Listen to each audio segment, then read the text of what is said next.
5, 4, 3, 2, 1. Start. This court is in receipt of the pleadings filed by both parties and has heard the arguments advanced at length. The matter before this court pertains to a commercial dispute arising out of a contract for supply of goods, wherein the plaintiff has approached the court seeking relief for what is claimed to be a deliberate and unjustified breach by the defendant. The plaintiff has submitted that a formal agreement was executed between the parties, under which the defendant had committed to deliver specific goods of commercial value within a fixed duration. In consideration, the plaintiff had made an advance payment, which was acknowledged by the defendant in writing. Despite repeated reminders and assurances, the defendant failed to supply the said goods within the stipulated period. Consequently, the plaintiff claims to have suffered not only financial losses but also damage to their goodwill and ongoing business contracts. As per the submissions, the plaintiff contends that the non-fulfillment of contractual obligations by the defendant constitutes a willful breach that merits judicial intervention and compensation. In reply, the defendant has denied any deliberate breach on their part. It is their contention that the supply of goods was disrupted due to circumstances beyond their control, including but not limited to logistical issues, delays from the manufacturer, and an overall disruption in the supply chain. The defendant argues that these were exceptional conditions which could not have been reasonably foreseen at the time of entering into the agreement. The learned counsel for the defendant further submitted that the parties had engaged in previous business transactions without any formal dispute and that this particular delay must be viewed in the context of a larger commercial relationship that was historically based on trust and mutual accommodation. The defendant has also drawn the attention of the court to certain verbal assurances given by the plaintiff, allegedly indicating flexibility in terms of delivery schedule. It is also the case of the defendant that they had offered either a revised delivery date or a partial refund, both of which were rejected unreasonably by the plaintiff. The defendant, therefore, prayed for the dismissal of the suit and requested the court to consider the circumstances with equitable discretion. This court notes that the plaintiff has submitted copies of formal reminders and notices sent to the defendant, which were received without timely or substantive response. It is also evident that the plaintiff had made the advance payment as per agreed terms and began preparations to distribute the goods further, as part of their usual business operations.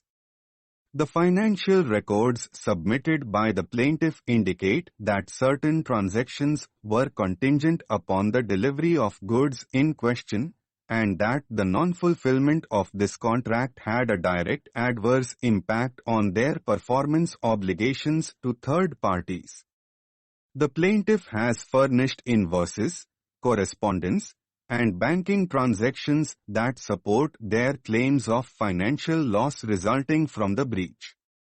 The defendant, on the other hand, has failed to submit any written acknowledgement of the alleged supply chain disruption. From their end, there is no credible documentary evidence showing that they had communicated such difficulties to the plaintiff during the relevant period.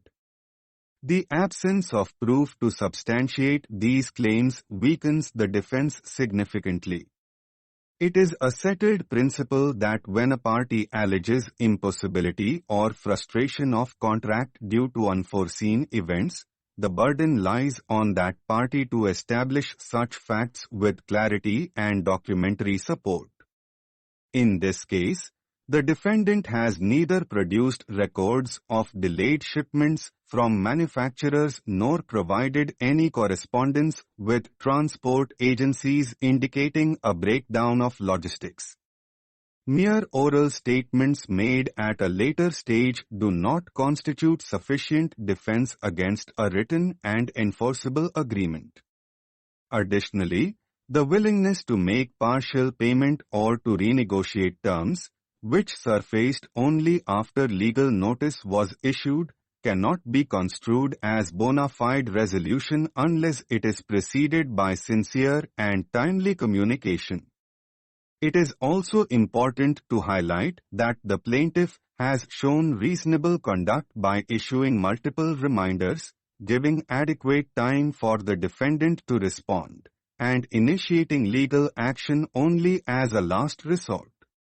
The court, therefore, finds no justification in the argument that the plaintiff acted prematurely or unreasonably. On the question of damages, this court is satisfied that the plaintiff has established a case for compensation.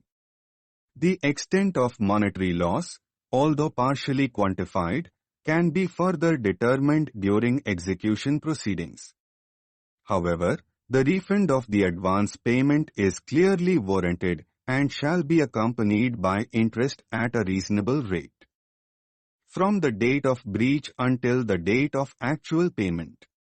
The court is also inclined to award costs of the proceedings, as the plaintiff was compelled to incur litigation expenses solely due to the defendant's failure to adhere to the agreed terms. The claim for specific performance, however, is not granted as the circumstances have changed substantially since the date of agreement, and restoration of the original terms is neither practical nor desirable. Monetary compensation is therefore deemed to be the appropriate remedy in this case. This court also takes this opportunity to reiterate that in all commercial transactions, particularly those involving advance payments and time-bound delivery, the parties must exercise the highest degree of diligence and transparency. Written agreements should be honored not only in letter but also in spirit. If a party anticipates any difficulty in performance, it is their responsibility to communicate such challenges promptly and seek extension or modification through appropriate legal channels. Failing to do so not only leads to breach but also erodes the trust essential for any business relationship. Courts are inclined to protect such trust when one party acts in good faith and the other in neglect or indifference. The present case illustrates the consequences of failing to maintain that standard of conduct. Accordingly, the suit is partly decreed in favor of the plaintiff. The defendant is directed to refund the entire advance payment made by the plaintiff, along with interest calculated from the date of breach. Stop.